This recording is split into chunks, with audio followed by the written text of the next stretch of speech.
When that movie came out, was anything cut from that film? The studio actually legally couldn't trim it. They couldn't cut anything. Blazing Saddles is wild, offensive, and unforgettable. But even after 50 years, there's one scene that no one noticed. A blooper so bold, so strange, it was almost too outrageous to be real. From fart jokes and Yiddish speak-aching cowboys to secret casting disasters and deleted scenes too shocking to air, the truth behind this movie is way messier than you think. What did Mel Brooks hide? Why was one line cut before anyone ever saw it? And how did a total stranger end up in the final shot? Let's discover. Section 1. Setting the stage. Why Blazing Saddles still matters. When Blazing Saddles hit theaters in 1974, people didn't know whether to laugh or walk out. It tore apart the cowboy myth, made fun of racism right to its face, and ended with a movie set brawl that breaks the fourth wall. It was offensive, it was loud, and somehow it worked. But why was it ever made? How did it survive the censors? And what's the huge blooper in Blazing Saddles that nobody noticed until now? To understand the chaos and brilliance of Blazing Saddles, you have to understand where America was in 1974. The Vietnam War had just ended in shame. Watergate had exploded. Nixon was on the verge of resignation. Trust in government was low. The civil rights movement had won legal victories. But racism was still deeply embedded in American life, especially in the movies. Hollywood westerns still portrayed white men as heroes, and everyone else as background noise. Mel Brooks didn't just want to spoof westerns. He wanted to blow them up. Blazing Saddles is set in the Old West, but it's really about 1970s America. The plot is deceptively simple. A greedy land developer desperate to drive settlers out of a town called Rock Ridge convinces a governor to appoint a black sheriff, expecting the townspeople to panic and flee. But the new sheriff, Bart, played by Cleon Little, proves to be cleverer, sharper, and more capable than anyone expects. What begins as a racist con turns into a bizarre, genre-breaking rebellion with Bart leading the charge against both the villains and the small-minded town that tried to destroy him. On the surface, it looks like a slapstick comedy, but underneath the gags and sound effects is a dangerous idea. That racism, when exposed to light and laughter, crumbles. That's what made Blazing Saddles so powerful and so controversial. Audiences weren't used to hearing the N-word in a comedy, even when it was used to mock bigotry itself. They weren't used to toilet humor in mainstream movies. They definitely weren't used to a black hero outsmarting every white man in town. Brooks was pushing every line he could think of, and a few he probably didn't. Mel Brooks directed the film, but he didn't do it alone. One of his co-writers was Richard Pryor, the most fearless black comedian of the era. Pryor knew how to write jokes that bit down hard. He helped shape Bart into a character who wasn't just cool and clever, but fully aware of the absurdity of his situation. Pryor had originally been considered to play Bart himself, but the studio refused to insure him because of his history with harmful substances. That decision may have changed the tone of the film entirely. Cleon Little brought Broadway polish and deadpan wit. Pryor brought fire to the script. The film went after everyone. Racist politicians, cowboys, actors, old-school studio bosses. No one was safe. It shattered the idea that satire had to be subtle. Blazing Saddles wasn't interested in being polite. It wanted to slap you across the face, then make you laugh at how ridiculous the slap was. It mixed lowbrow and high concept, and it didn't care who it offended as long as the audience got the point. The result, a film that could never be made the same way today. Even the way the movie ends is a statement.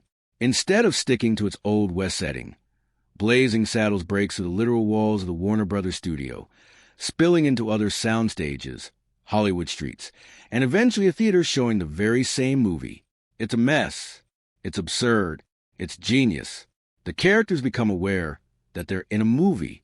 The satire eats itself alive, and Mel Brooks closes the loop with pure chaos. It's one of the first self-aware endings in American comedy, and it set the stage for everything from Ferris Bueller to Deadpool. But even in all this madness, something slipped through, a moment so subtle that it took decades for anyone to notice it. And once you see it, you'll never unsee it. Section 2. The dirty joke that became Blazing Saddles' most hidden mistake. The most shocking scene in Blazing Saddles didn't make it into the movie. It's not a blooper. It's not a prank. And it's not some backstage accident. It's a deleted moment so outrageous, so charged, and so unforgettable that even Mel Brooks, the man who put flatulence on the big screen, decided he couldn't go through with it. And here's the real twist. Most people didn't even know the scene existed until recently. It was hidden in plain sight, buried in interviews and recollections, quietly mentioned but never shown. Now it's resurfaced, and it changes everything you thought you knew about the film. So, what was the scene? Why was it cut? And why is it so important? Now, in the final cut of Blazing Saddles, we get a brief funny bedroom exchange between the glamorous Lily Vonup, played by Meline Kahn, and Sheriff Bart, portrayed by Cleon Little. It's flirtatious. It's suggestive, but it's nothing compared to what was originally shot. In the deleted version, Laylee and Bart are in her dressing room after sharing a candlelit meal, complete with a cheeky Termschneiten, which itself is a not-so-subtle euphemism. As the lights go out and the screen fades black, Lily's voice cuts through, the dark and a heavy German accent. Oh, is it true what they say about you people? How well you are built. Is it true? There's a pause. The audience is left hanging. And then comes the punchline. I hate to disillusion you, ma'am, but you're sucking on my arm.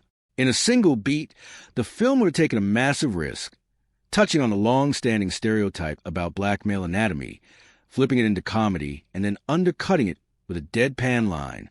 That one moment would have combined race, physicality, satire, and innuendo in a way that was arguably more explosive than anything else in the film. And yet, it never made it in. Because even for a film like Blazing Saddles, there were limits. Mel Brooks has spoken about this scene in interviews, including one with Conan O'Brien. He explained that it just felt like too much going past the point of satire and into something he worried would overshadow everything else. As someone who was trying to walk the tightrope between humor and commentary, he decided it wasn't worth the risk, so he shelved it. But that wasn't the only moment that got cut. There's another piece of dialogue that is floated around in production notes and crew memories. In this scene, Lily Von Stupp is once again turning up the charm, preparing to seduce Bart. On the surface, she's telling him to take off his ammunition belt, but the phrase is clearly meant to sound like something else, an invitation delivered in a sultry tone. It's a throwaway line, but one loaded with meaning. And then there's a third moment, a less defined but equally provocative exchange that never made it past the script stage. Several early drafts of Blazing Saddles featured a more hands-on version of Lily's famous seduction of Bart. In this version, Lily not only asks about the stereotype that black men are well endowed, she tries that she can see it for herself. The scene walks right up to the line of physical contact and crosses into territory that would be considered deeply controversial even today. But the comedy lies in Bart's reaction. Cool, unimpressed, and ultimately dismissive. What makes all of this so fascinating is that Brooks himself has later said he regrets cutting some of these scenes. In interviews, he's admitted that he may have overcorrected, that he wanted the film to push the envelope and then stopped short going all the way. His concern was that people wouldn't get it, that they'd misread the joke, or worse, in one conversation, he said, "Maybe I got scared." So, here's the question. What would Blazing Saddles have looked like with those scenes left in? Would it still be celebrated as a classic? Or would it have been banned, buried, or forgotten? There's no clear answer, but it does show us something important. This wasn't just shock for shock's sake. These scenes were part of a larger effort to tear down the polite facade of Hollywood storytelling. Brooks wasn't just trying to make you laugh. He was trying to make you uncomfortable, to expose racism not just as a problem, but as a ridiculous system of beliefs propped up by fear, ignorance, and power. And that's where Blazing Saddles becomes more than just a comedy. It becomes a landmark in satirical filmmaking. It's a movie that used humor like a surgeon's tool, cutting deep, exposing nerves, and daring the audience to flinch. The scenes that stayed in are legendary for their brazenness. But the scenes that got cut, they show us the edge Brooks was walking. They show us how close he came to going even further. And they remind us that sometimes the real story isn't what you see on screen. It's what almost made it in Section 3. Chaos, farts, and accidental genius. One of the most iconic moments in Blazing Saddles is a campfire scene where cowboys eat beans and audibly pass gas, a first in Hollywood history. In 1974, no major film had ever included a flatulence gag with full sound. And Mel Brooks didn't just allow it. He doubled down after the initial cut. He actually went back and added more fart sounds in post-production. Wait, because the test audiences were laughing so hard they couldn't hear the end of the joke. And because Brooks knew what the studio didn't. This wasn't just toilet humor. This was something bigger. For decades, Westerns had romanticized the cowboy. Strong, silent, heroic, always stoic and clean. Brooks wanted to break that illusion. He wanted to show cowboys not as mythic figures, but as real, stinky, sweaty men who ate too much and slept in the dirt. It destroyed the nice, polished image Hollywood had spent decades creating, and audiences loved it. But the executives at Warner Brothers weren't laughing. They called the scene vulgar, lowbrow, and pointless. Brooks ignored their concerns and kept the scene, helping to redefine what could be shown and mocked in mainstream comedy. This commitment to chaos didn't stop with sound effects. It extended all the way to the film's climactic battle, which spills out of the fictional town of Rock Ridge and onto the Warner Brothers lot itself. The final sequence is a deliberate, absurd breakdown of the fourth wall. Characters fight through fake saloons, crash into a musical number, and end up on a Hollywood street where the action continues in front of a real theater. It's meant to feel chaotic and ridiculous. But even within that chaos, something happened that no one planned. As the cast runs out of the studio gate and into the street, a man wearing a sweater walks calmly through the middle of the shot. He's not an extra. He's not in costume. He's not part of the film. He was just walking by. A random pedestrian who happened to stumble onto a live set while the cameras were rolling. Instead of cutting the shot or trying to remove him, Mel Brooks told the crew, "Leave him in. It's funny." And he was right.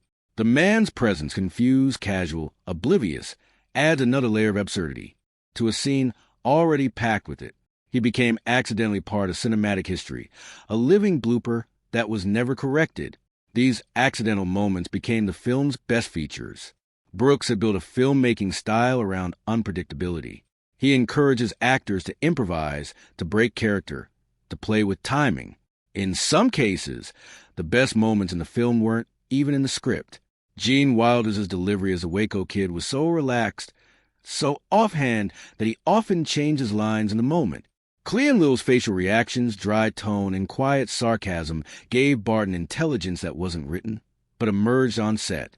Malene Khan, who played Lily Vaughn Stupp, improvised several of her most famous lines, including her breathy, off-key performance of "I'm Tired." Brooks didn't just allow this chaos. He wanted it. He believed that comedy came from freedom, not control. That a perfectly timed mistake was sometimes funnier than a scripted joke. Nowhere is that philosophy more obvious than in the scene with the Yiddish-speaking Native Americans. In a flashback to Bart's childhood, he and his family are surrounded by a group of warriors on horseback. It looks like the beginning of a massacre, but then the tribal chief, played by Mel Brooks himself, speaks. And it's not Apache or Sioux or any indigenous language. It's Yiddish, full sentences delivered fluently. The other warriors nod in agreement. One even shouts, "Shabbos." It's jarring. It's surreal and it's hilarious. But what does it mean? Brooks knew exactly what he was doing by having the Native Americans speak a Jewish dialect. He was calling attention to how Hollywood Westerns had historically treated indigenous peoples. They were often portrayed as the other, a foreign enemy, rarely humanized, almost never given real language. By giving them Yiddish, Brooks pointed out how shallow and foolish those portrayals really were. The scene works because it's unexpected, but it lingers because it says something real.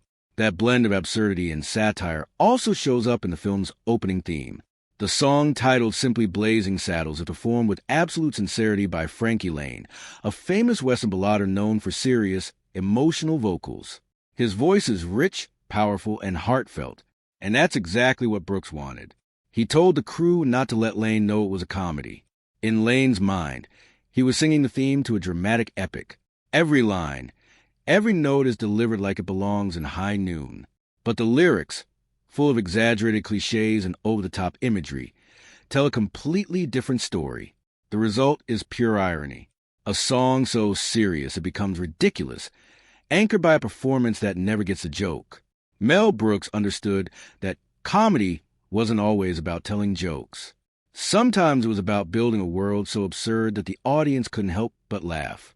Sometimes it was about inviting accidents in and letting them stay. All those instances of toilet humor, racy jokes, and bloopers that stayed in the final cut, all of them were part of the same idea that chaos could be powerful. That comedy didn't have to be polished. It just had to be fearless. And that's what separates Blazing Saddles from other comedies of its time. The film is full of scenes that look like they're about to fall apart. But that's the point. The humor lives in the chaos, the improvisation, and the real-time decisions that weren't cleaned up in the editing room. So, if you've ever wondered how a movie filled with fart jokes, fake horses, and accidental walk-ons became one of the most revered comedies in film history, the answer is this. It wasn't an accident. It was deliberate chaos. Controlled enough to work, wild enough to feel real, and fearless enough to change the rules of comedy forever. Section 4. Fighting the Studio. Brooks versus Warner Brothers. When Warner Brothers saw the final cut of Blazing Saddles, they panicked. The screening room was dead silent. Executives didn't laugh. They didn't clap. One reportedly said it was too vulgar for American audiences. Another called it career-ending. And yet, sitting in that very same room, Mel Brooks was convinced they were all wrong. What happens when a director believes in a movie that the studio wants to kill? What happens when the biggest entertainment company in Hollywood tries to bury a film only to watch it become a cultural earthquake? Mel Brooks didn't just direct Blazing Saddles. He owned it. He had final cut authority written into his contract. That meant the studio legally couldn't alter or censor his film without his permission. For most filmmakers, this is a dream. For Warner Brothers, it became a nightmare because the film broke every rule, and that scared the studio more than anything. Ted Ashley, who was head of Warner Brothers at the time, made it clear he wanted the film buried quietly, respectfully, without fanfare. According to industry insiders, Ashley told his team to release the film in just a few major cities, and then quietly pull it. The idea was to test the waters. If it flopped, nobody would notice. If it caused controversy, they could blame the filmmaker. It was a common tactic for movies the studio didn't believe in. But Mel Brooks had other plans. He wasn't new to this kind of resistance.